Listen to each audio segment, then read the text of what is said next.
Hello friends, હું છું નિમિષા સોની. સ્વાગત છે તમારી મારી યુટ્યુબ ચેનલ પર. આજે હું બનાવવા જઈ રહી છું મસાલેદાર ખીચડી.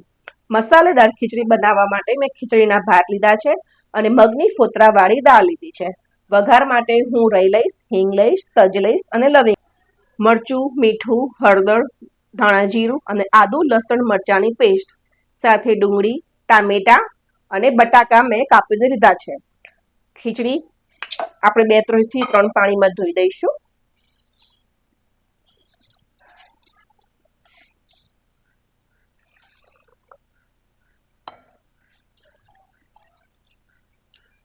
કુકર લીધેલું છે. એક ડોકલી જેવું તેલ મૂકી દઈએ. બીજી 2 થી 3 પાણીમાં ખીચડી ધોઈ લીધી છે. ત્યાં થોડીક આપણે પલળવા દઈશું. ત્યાં સુધી ખીચડીનો વઘાર કરીએ. રાઈ એડ કરું. રાઈ તતડે, હિંગ એડ કરીએ. ગેસની ફ્લેમ સ્લો કરું. તજના ટુકડા, લવિંગ એડ કરીએ. આદુ લસણ મરચાંની પેસ્ટ નાખી દઉં. સરસ સંતળાવા દઈશું 2-5 મિનિટ જ. ડુંગળી કટ કરી હતી તે એડ કરું છું. તે પણ થોડું સંતળાવા દઈશું.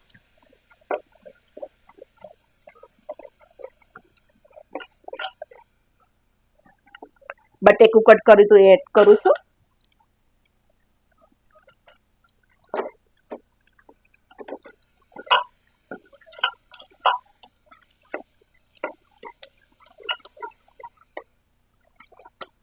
ટામેટું એડ કરીએ. આ બધું 2 થી 3 મિનિટ થોડું સંતળાવા દેવાનું. તમે તમારી મરજી મુજબ પસંદગી પ્રમાણે પણ થોડી ઘણી સબ્જી ઉમેરી શકો છો.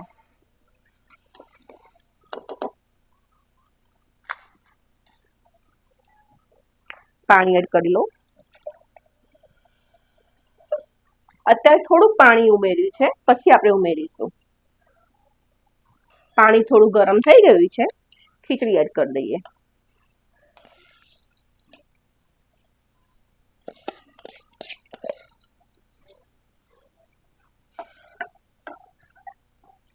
પાણી ગરમ થોડું થઈ ગયું છે. આપણે અંદર મસાલા કરીએ.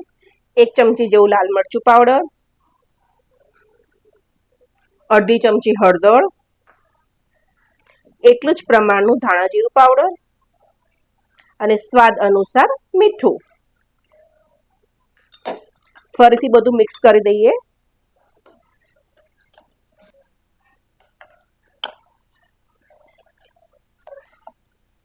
સરસ પાણી ઉકળી ગયું છે. હવે આપણે તેનું ઢાંકણ રાખી દઈશું અને 3-4 વિસલ થઈ જાય એટલે આપણે કુકરને બંધ કરીશું.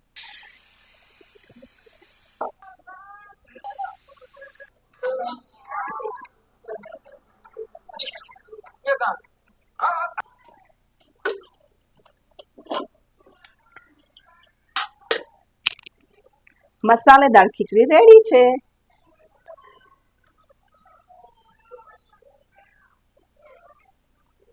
રેડી છે આપણી મસાલેદાર ખીચડી.